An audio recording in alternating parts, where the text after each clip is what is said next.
Hello, I'm Fraser Myers, Deputy Editor of Spiked, and today I'm joined by Spike's Germany correspondent Sabine Beppler-Spahl. Welcome, Sabine. Hi, Fraser. Thanks for having me. Sabine, Germany's been struck by yet another tragedy. A car attack in Munich has injured, we believe, at least 30 people. It looks to be an Islamist terror attack.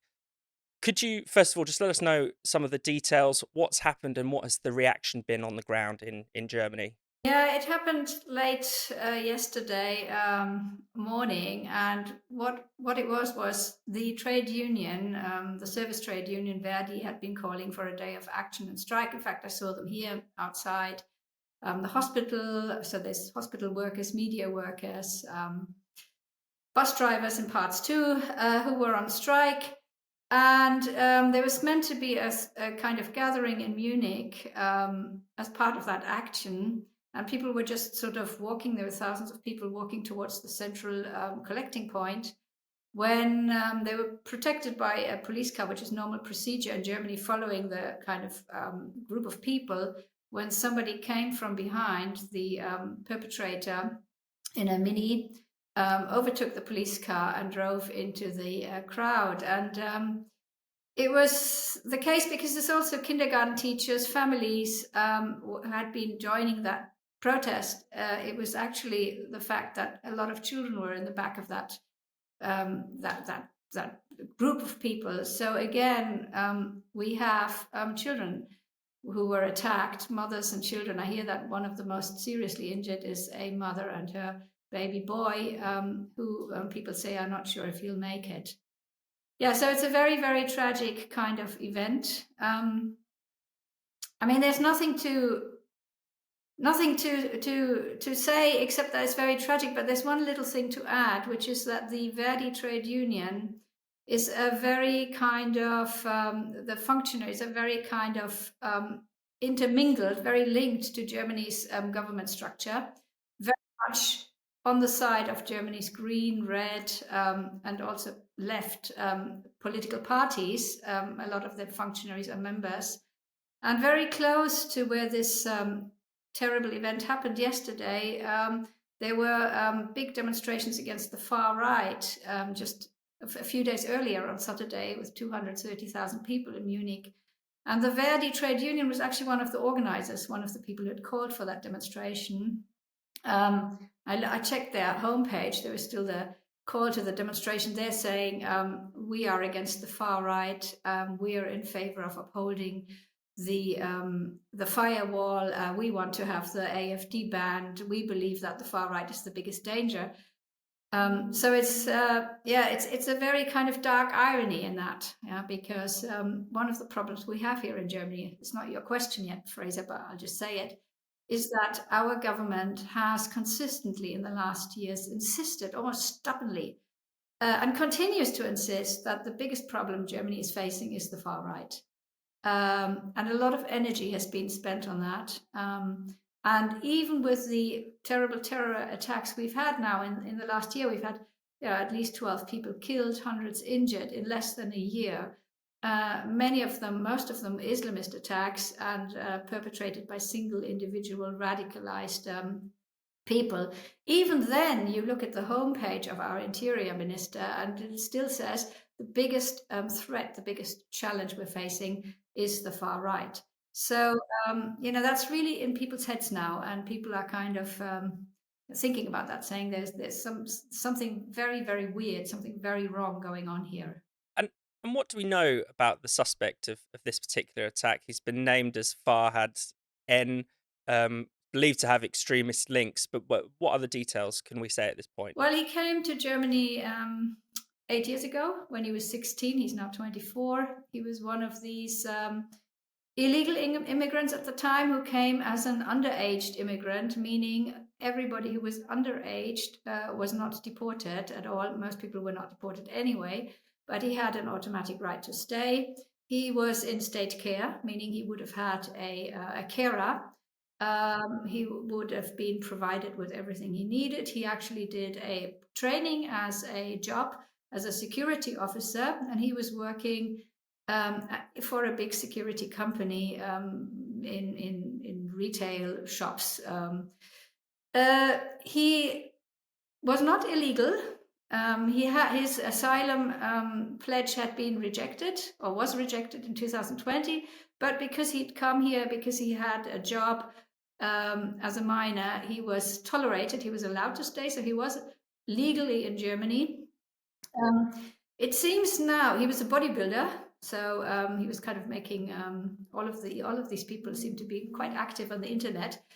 He is legal, but he was radicalized as we found out now. So that he's been doing little videos about and propagating Islamist ideas and theories. And when he was arrested yesterday, the news said that he'd also been shouting things like Allahu Akbar or some kind of Islamist stuff. So it seems to be clear that that he was radicalized.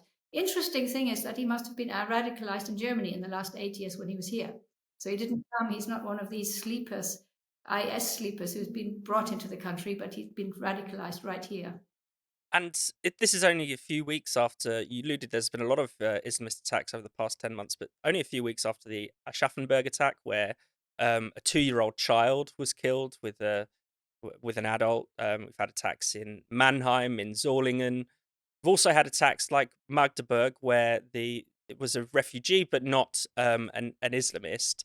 Uh, is the situation the security situation in Germany just out of control? It seems as if these terrible tragedies are happening so regularly now. Well, I mean, that's obviously the case. The security situation is out of control. Even after Solingen, which was another deadly attack last year in summer, the police said that Germans who want to join public events, festivals, gatherings need to think twice because they could not guarantee their security, their safety, which is a terrible kind of thing to say for the police. We now have carnival season, which is very, very important for people in southern Germany and mid Germany. A very long tradition. People always enjoy this time. It's always a lot of fun. And there are now talks about whether these parades as part of Carnival need to be cancelled. So it has a massive effect. Again, talking about the government concentrating on the far right, there is another kind of very dark irony to this. So our interior minister, who's actually absolutely failed, invented a new kind of offense, a far right offense, which she called delegitimizing the state. She says people who delegitimize the state will have to will need to be punished, or will have to know that they can be punished very severely. And yet there's surely no greater delegitimization of the state than the kind of inability to guarantee the safety of its citizens. And I think a lot of people are thinking that and feeling that now. And I think people are quite angry. Now, before Christmas, after the Magdeburg attack, there was a sense of shock and almost like sadness. But now I think people are becoming very, very angry and are saying this has to absolutely stop. We cannot get used to this. We don't want this to become the new normal. And it seems to have become the new normal, which is completely and utterly unacceptable. And of course, there is snap federal elections in Germany next week. A lot of people will be thinking, well, how does this play into the hands of the populists, the AfD? They seem to have made migration and these kinds of terror attacks a big issue. Do you think it will play into the election at all?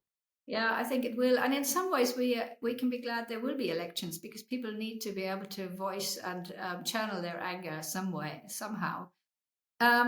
The funny thing about these elections is, if the surveys are right, is that never before have so many people been so undecided. So the surveys are saying there's still about a third of the people who don't know who to vote for. That was before yesterday. And I think these people are really going to go for parties which promise them stricter migration controls or a better security situation. That'll be the Conservatives, although a lot of people are kind of doubtful whether they really will manage, because we shouldn't forget that before we have the current government coalition, the Conservatives were in government. A lot of the problems we have now go back to the time of Angela Merkel, who was the Conservatives candidate. But there is a new candidate. he'd always with a traditional anti-Merkel strain, so to say. So they might be getting more votes. They might finally come over the kind of 30% thresholds. They're standing at 29% at the moment. But I think it'll also certainly benefit the AfD, because people are saying the only way we can get our ruling elite to take these problems very seriously is by maintaining the pressure. Funnily enough, just before the attack on Thursday, there'd been these, like hoo-ha reports about Germany finally deporting illegal immigrants.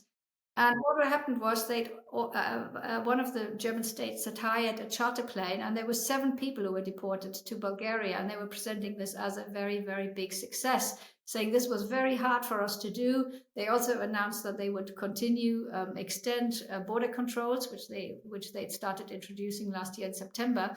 But that's not good enough for people anymore. They're saying, well, is it so difficult for the state to deport 7 people in half a year? And then celebrating this, and also showing that they're doing this really against their will in a way, constantly always emphasizing that the fight against the far right is the most important thing we should all be concentrating on. All of that together is going to benefit, I'm sure, the populist AfD.